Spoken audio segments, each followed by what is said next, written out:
At the end of today's story, a lot of you are going to be shaking your head, wondering how in the world could they have missed that? But before we get into today's story, if you're a fan of the strange, dark, and mysterious delivered in story format, then you've come to the right place because that's all we do, and we upload 2 or 3 times every week. So if that's of interest to you, please offer to make the like button a sandwich of their choosing, but when you build it, make it between 2 very thin, stale rye bread heels. Also, please... 2 very thin, stale rye bread heels. Also, please subscribe to our channel and turn on all notifications so you don't miss any of our weekly uploads. All right, let's get into today's story.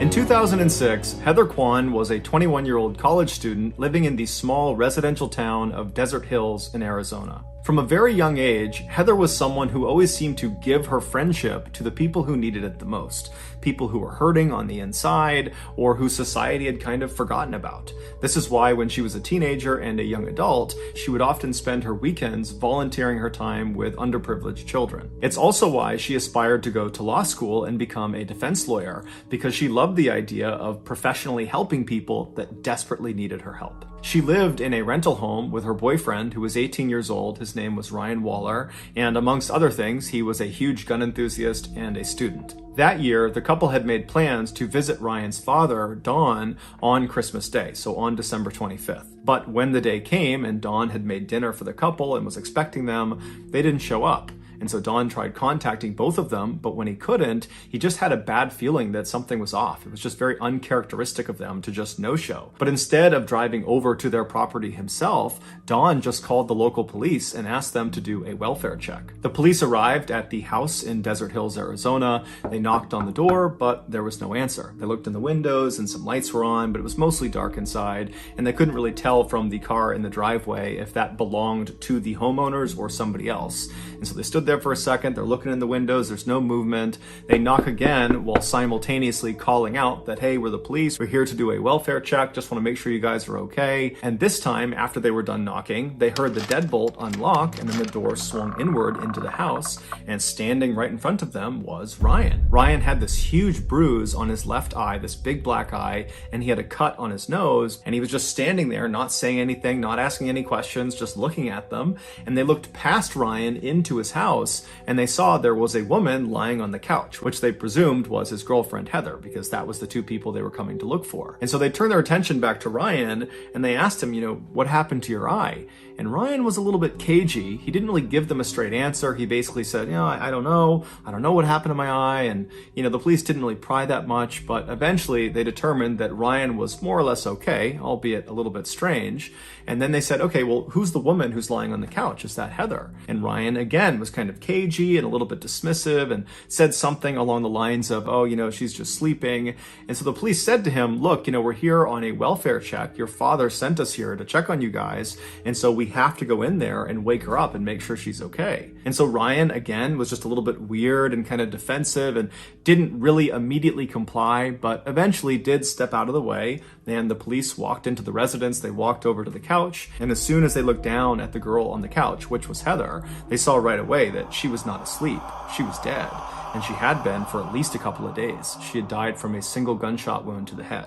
Immediately, Ryan was arrested and brought out to a squad car. He didn't fight the arrest, but he did emphatically say he didn't know what was going on. He didn't understand what was happening. He didn't know what happened to Heather. He just seemed kind of generally confused. But regardless, he was thrown in the back of the police car outside the property, and he would sit there for several hours while more and more police and paramedics arrived to process the crime scene and also to transfer Heather's body to a morgue. Finally, around 5 a.m. on December 26th, the police brought Ryan, who was still in the back of this police car, to the Phoenix police station for questioning. The interrogation that followed, this hour-long interrogation that was all filmed, would start off relatively normally, but it would quickly devolve into this totally bizarre back and forth between Ryan and the detective who was questioning him. And then at the end of the interrogation, there would be this stunning revelation. From this point until the end of today's video, we're going to be showing you clips from the actual interrogation.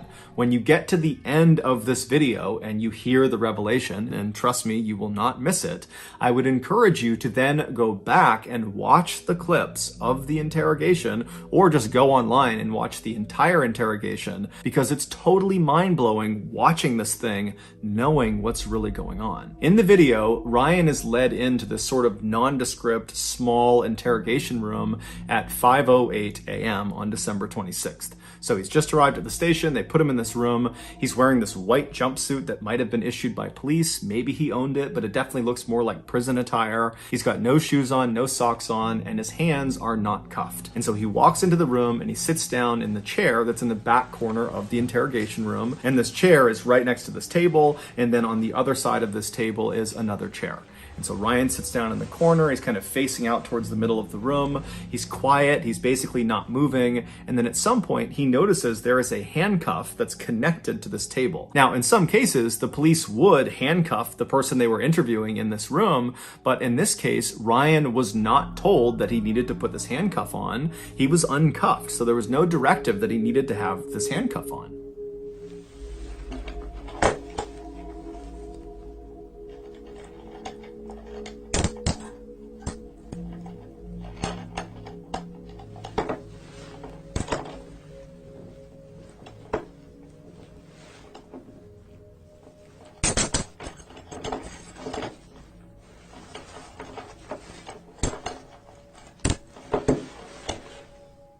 After handcuffing himself to this table, Ryan turns and puts his arms over this table, and he lays down, puts his head in his arms, and he lays that way for about 5 minutes. Periodically, he makes a few groaning sounds, but for the most part, he's quiet. And then all of a sudden, as he's laying there, he suddenly makes a fairly loud moaning sound, and he stands up in his chair like he's gonna walk out of the room, but as soon as he starts to walk away, the handcuff stops him. The handcuff that he was not told to put on. And so he's stuck against this table, but he doesn't seem fazed by it. He looks almost confused by what's happening, but he doesn't dwell on it for very long. Instead, he just reaches across the table and grabs a blank piece of paper, and then he just sits back down in the seat, he crosses his legs, and he starts looking at this piece of paper. At 5:17 a.m., so roughly 9 minutes into this interrogation, which really hasn't even started yet, Ryan is intently looking at this blank piece of paper when a detective walks into the interrogation room. This detective was named Dalton, and he informs Ryan that they're going to be taking pictures of his feet, and so he needs to put his feet up on the table that's right next to him. Ryan at first acts very confused and doesn't really understand what's happening, but he eventually complies and he puts his feet up on the table, and by the time his feet are up there, another officer walks into the interrogation room, and he's got a camera and he's got this big kit with him, and he would begin about a 10-minute long process of photographing Ryan's feet and also swabbing Ryan's feet. During this 10-minute session,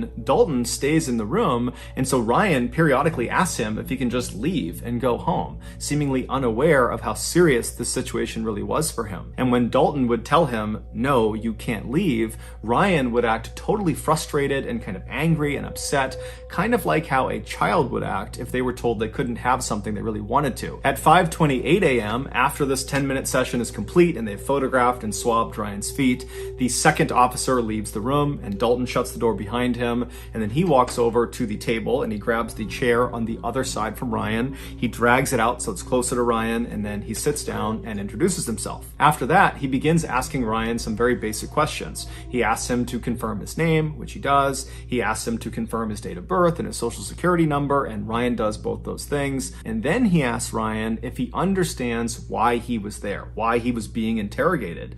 And Ryan says, no. And so at this point, Dalton says, okay, let's just stop right now. I'm going to read you your rights. And so it's at this point in the interrogation that Ryan's behavior starts to get really, really weird. After Dalton tells Ryan he needs to read him his rights, you can see Ryan doesn't compute what he's saying. He's just kind of looking blankly, and Dalton seems to pick up on that. And so he tries to make it kind of lighthearted, and he says, hey Ryan, I'm going to read you your rights like they do on TV, like on Cops and on Law and Order and CSI, any of those crime shows, they read people their rights. That's what I'm going to do. You know what I'm talking about?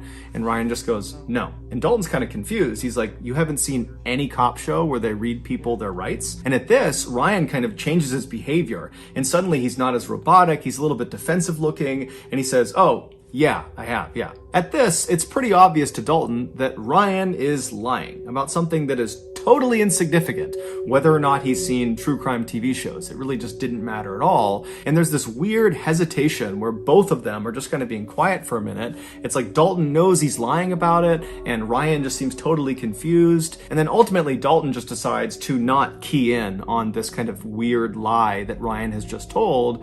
Instead, he just reads Ryan his rights. And then after that, he gets back into some basic questions. The next one was, hey Ryan, what was the highest grade you achieved in school? And now at this point, Ryan is not looking at Dalton. He's looking to the far side of the room. He's got this blank expression on. And when he's asked this question, he just says, I don't know. And Dalton's like, you don't know what level grade you achieved in school? And Ryan says, no, I don't know. Eighth grade. So again, he's changed his answer fairly abruptly when he's challenged. And so Dalton is probably thinking to himself that he's lying again. But again, it's just kind of an insignificant thing, but it's building a pattern of mistrust here. It's hard for Dalton to believe that Ryan is going to be truthful if he can't even tell the truth about things that don't matter. But Dalton decides not to fixate on it. Instead, he asks a follow-up question based on the fact that Ryan has said 8th grade is the highest level he achieved. And so Dalton says, okay, well, did you get your GED? A GED is a high school diploma equivalent, and it's something you would get if you did not graduate high school. And since 8th grade is below high school, then Ryan clearly did not finish high school, and so it's a natural question to ask. The answer to this question is binary. You have a GED, you don't have a GED. But Ryan's answer is anything but binary. It's totally contradictory and weird, and it really begins to show a side of Ryan that just doesn't add up. He's acting totally weird. Do you have a GED? I don't know. You don't know what? I don't know. I just want to go home. Oh, you're not going to go home right now.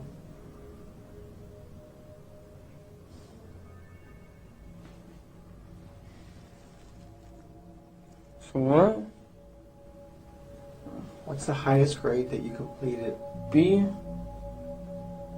No, not grade, as in letter grade. I'm asking, did you graduate high school? No. And the highest you went was 8th grade?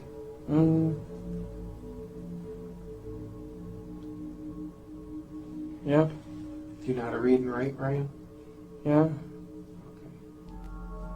After the discussion about Ryan's education goes nowhere, Dalton again does not fixate on all the issues with his answers so far, and instead just kind of continues asking more questions. And so he begins to address Heather. He starts by asking Ryan if he has a girlfriend. Now, Dalton at this point would know that Heather, the girl who was deceased, was Ryan's girlfriend because the police were asked to do the initial welfare check on Ryan and Heather, the couple. That's something that Dawn would have relayed to police. And so Dalton knows they have a relationship, but he wants Ryan to tell him he has a relationship with Heather. So again, he asks Ryan, do you have a girlfriend? And Ryan says no, which is a lie. But Dalton goes along with it and says, okay, well, do you know a girl named Heather? And Ryan would say, yes, I do. But his description of Heather was just completely inaccurate. He said Heather was a 16 or 17-year-old girl, even though she was actually 21. And he would say her last name was Kyman. He thought. He wasn't entirely sure. He said she has nicknames and she has different names she uses, but he believes it's Kyman,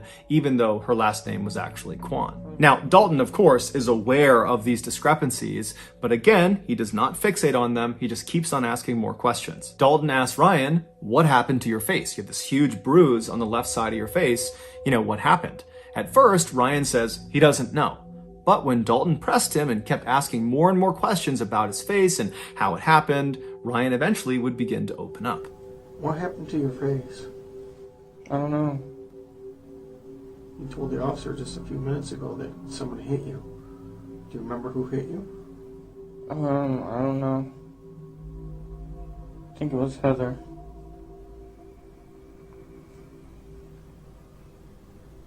Why would Heather hit you? I don't know. It was an accident. I forgot why.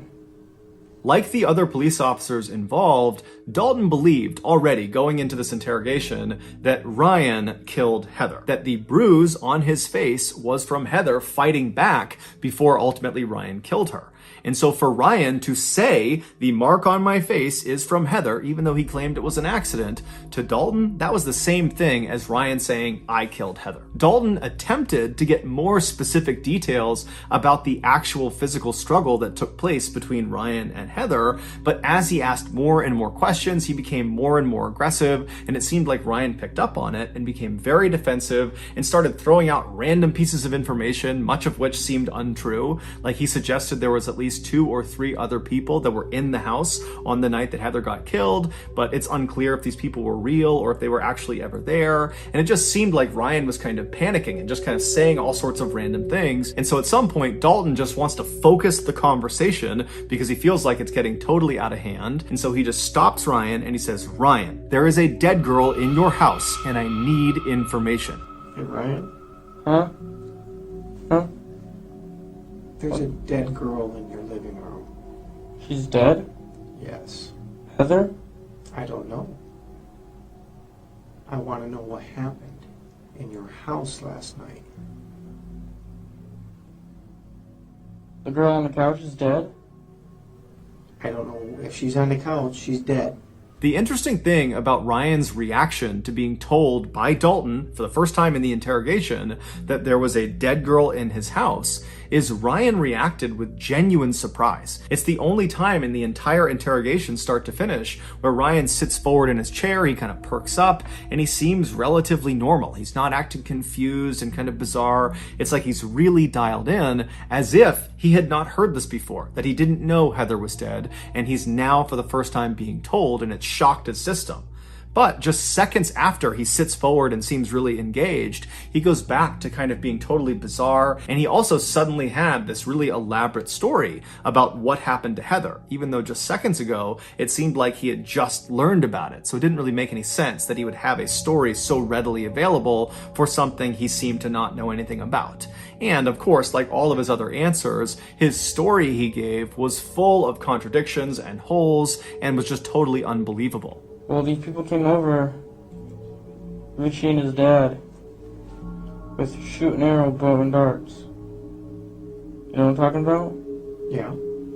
They hit me and her with those. That's it. They hit you and... They hit you? Yeah. Now it's Richie that hit you, not Heather? No, Richie and his dad. Richie and his dad. They hit you. Yes. Why? Because they're trying to get their stuff. I don't know why. And they had some kind of bow and arrows? Mm-hmm.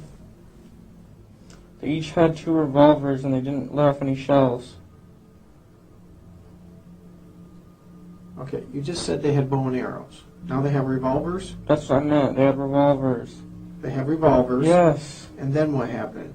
And then they shot us with those. Following this exchange, Ryan would change his story again and would say, actually, they didn't shoot me, they just shot Heather, they put me in a sleeper hold. But when Dalton asked him, what do you mean sleeper hold? Ryan said, oh, I don't know what a sleeper hold is. And then eventually, Ryan would actually just ditch the sleeper hold narrative and go back to the Richie and his father, they came in and they shot both of us. At this point, Ryan's story has become so convoluted and it's changed so many times that it's just totally unbelievable. And so Dalton, who was doing his best to kind of go along with Ryan's story, at this point just can't even pretend anymore. He cannot pretend that he's following this story. It doesn't make any sense. You're telling me you're all over the board here, number one. You're saying bows and arrows, you're saying revolvers, and you're saying some other thing, and you're saying they shot you in the eye. Okay? They shot you with a revolver in your eye. Yes. And that's Is it a BB gun? No, it was a real gun, man. It was just a If revolver. they shot you in the eye with a revolver, you wouldn't be talking to me right now. How do you know? It was most likely you'd be dead. That's what I thought too, man. I really don't know. So you got shot first, Uh-huh. and what happened? Did you fall to the ground? Yeah, I was trying to get up and I couldn't. I don't Okay. know. And then she got shot? Mm-hmm. What did you do? Nothing. Did you call 911? Did you see if she was alive? She was sleeping still, and that's it. I just let her sleep. She got shot in the side of the face and you let her sleep? Yes. This does not make sense, Ryan.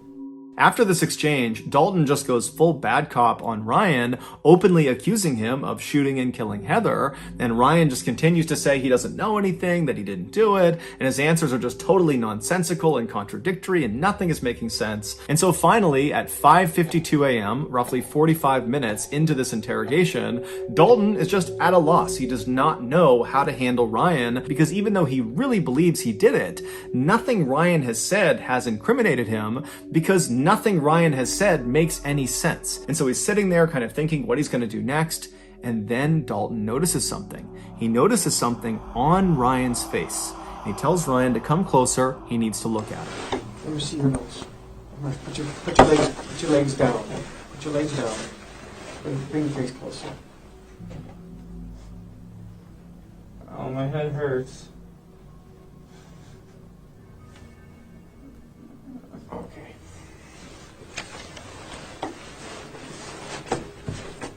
Yeah, be right back.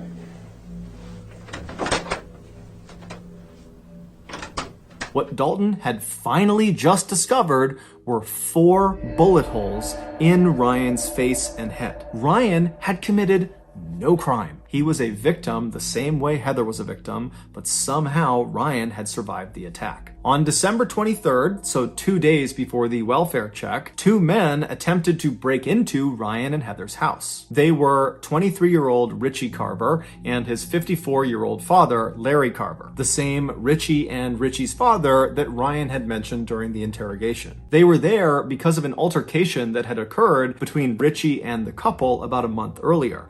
During that time, Richie was actually living with Ryan and Heather, but apparently he began hitting on Heather, and Heather told Ryan, and Ryan got really mad about it, and Ryan and Richie got in this big fight, and ultimately Ryan kicks Richie out of the house. Now, this totally infuriates Richie and is very embarrassing for Richie, and so right away, he begins plotting his revenge. And so on December 23rd, Richie and his father, they were there to carry out this revenge plot. When the father and son got to the back of Ryan and Heather's house, Ryan saw them at the back door through the glass door that was near their kitchen, and he ran over to try to stop them from getting inside, but Richie and Larry managed to barely get open the door, and Richie reached in with his hand, which was carrying a gun, and he shot Ryan point blank twice in the face. The first bullet went in through his nose and then out the other side of his nose, so that's the first 2 bullet holes. And then that bullet traveled back into his head through his left eye into his brain where it got lodged. And along with the bullet, 6 pieces of his skull that broke off from this bullet went inside of his brain as well. So that's the first 3 bullet holes. And then the second bullet that was fired into Ryan's head hit the side of his head. It did not penetrate into his skull. So the bullet didn't lodge anywhere inside of his brain. However, it did break off a piece of his skull. And so that was the 4th bullet hole. Ryan dropped to the ground. He was unconscious. They assumed he was dead. They managed to force the door the rest of the way open. They stepped inside. They stepped over Ryan's body, and they walked into the living room where Heather was cowering on the sofa, and Richie just immediately walked up, put a gun to her head, and fired a single shot. After she had fallen to the ground, the 2 men stole some things in the house and then fled the scene. They would ultimately get caught, and they're both currently serving life sentences. It's believed Heather died instantly from her gunshot wound, but Ryan didn't. At some point, maybe a couple of hours after he was shot, he woke up, but he had severe brain damage and he wouldn't have known what was going on. He didn't really know what happened, and he saw his girlfriend Heather lying on the couch, but he thought she was just sleeping, and so he too went to his bedroom and he fell asleep. But the next morning, he woke up and he still would have had no idea what was going on, and he spent the day on the 24th just kind of wandering around his house with his girlfriend lying dead on the couch. And so after a full day of just kind of mindlessly walking around his house, he went back to bed, and then he got up on Christmas Day on the 25th and spent another day just kind of walking about his house with his girlfriend, who he believed was sleeping, but really she was dead. And so finally the welfare check is called in, the police show up, and as soon as they see Ryan, they jumped to conclusions that he must have killed Heather, and it kind of dictated the way they treated him. Had they believed he was a victim, they might have sought medical attention for the wound on his face, but again, jumping to conclusions and assuming he was the killer, they figured that bruise on his face was from the woman fighting back. She had struck him before he had savagely killed her. And so they didn't give him any medical care. Instead, they put him out in the cop car out front of the property, and he sat there with no medical intervention for 6 hours. And during those 6 hours, literally every second that went by, there was irreversible brain damage being caused because he had all this bleeding inside of his head that was causing brain damage. And so the clock was ticking as soon as they found him, and for hours and hours and hours, he got no care and was just getting worse and worse and worse. And so finally he goes to the police station, and again, they do not give him any medical care. Instead, they interrogate him for almost 2 hours, even though he has 4 bullet holes on his face that apparently no one noticed or no one took seriously. But regardless, he spent those almost 2 more hours in the interrogation room, where every second that's going by, his brain is getting more and more destroyed, irreparably destroyed. And then finally, at the end of the interrogation, Dalton, who's probably thinking to himself, what is wrong with this guy? His answers don't make any sense. He's all over the place. And that's when he stepped back from looking for a way to convict this guy and noticed the holes on his face, specifically the hole in his nose. And that's when he called him forward and he looked at his face and he realized a huge mistake had been made, and he called an ambulance. Here is a clip of the fire department who arrived ahead of the ambulance in the interrogation room, learning about what's happened to Ryan as they wait for the ambulance. Hi guys. Hey guys. Captain, you're not going to believe this one. I can't believe it either. You're right. I've already heard the story. I can't believe it. This is just my observations that this might be an entrance, this might be an exit, this might be into his eye. And he's acting like he has a serious head injury, which would make sense. Ryan was ultimately rushed to the hospital, where he would undergo emergency surgery that would save his life, but it would come at a great cost. They not only had to remove a large portion of his brain, but they also had to remove both of his eyes. Now, it should be noted that at least one other source says he only had his left eye removed, but regardless, after this surgery, Ryan was no longer independent. He had so much brain damage, he couldn't take care of himself, and so he had to move back in with his parents, who became his full-time caretakers. And then 10 years later, Ryan would die from a seizure that was directly connected to the injuries he sustained from that attack, and it's connected to the lack of care he received in those first critical 8 hours after the police found him. The Phoenix Police Department, after this mishandling of Ryan's case went public, they did an internal investigation, but no one was ever disciplined, at least not publicly. As for Ryan's family, they certainly could have filed a lawsuit against the Phoenix Police Department, but they chose not to. They said the only thing we want is our son back, and a lawsuit will not give us that. So that's going to do it, guys. If you got something out of today's episode and you haven't done this already, please offer to make the like button a sandwich of their choosing. But when you make it, make sure you construct it between 2 very thin, stale rye bread heels. Also, please subscribe to our channel and turn on all notifications so you don't miss any of our weekly 2 or 3 video uploads. We are now selling merchandise like flannels and hats and sweatshirts and mugs and all sorts of stuff. If you're interested, go to shopmrballen.com. If you want to learn about upcoming deals and promotions in our shop, go to our shop's Instagram page. The username is shopmrballen. If you want to get in touch with me, you can direct message me on Instagram or on Twitter. My username for both platforms is the same. It's johnballen416. I also have a ton of content over on TikTok, where my username is Mr. Ballen. We also have a second YouTube channel called Mr. Ballen Shorts, where we post random short videos and lost episodes. We also have a Facebook page just called Mr. Ballen, where we post condensed versions of the long episodes you see on YouTube. If you have a story suggestion, please submit it to our subreddit just called Mr. Ballen. It's linked in the description below. So whether I see you on Twitter, Instagram, TikTok, Reddit, YouTube, Facebook, or some combination, just know that I really appreciate your support. And until next time, that's going to do it. See ya.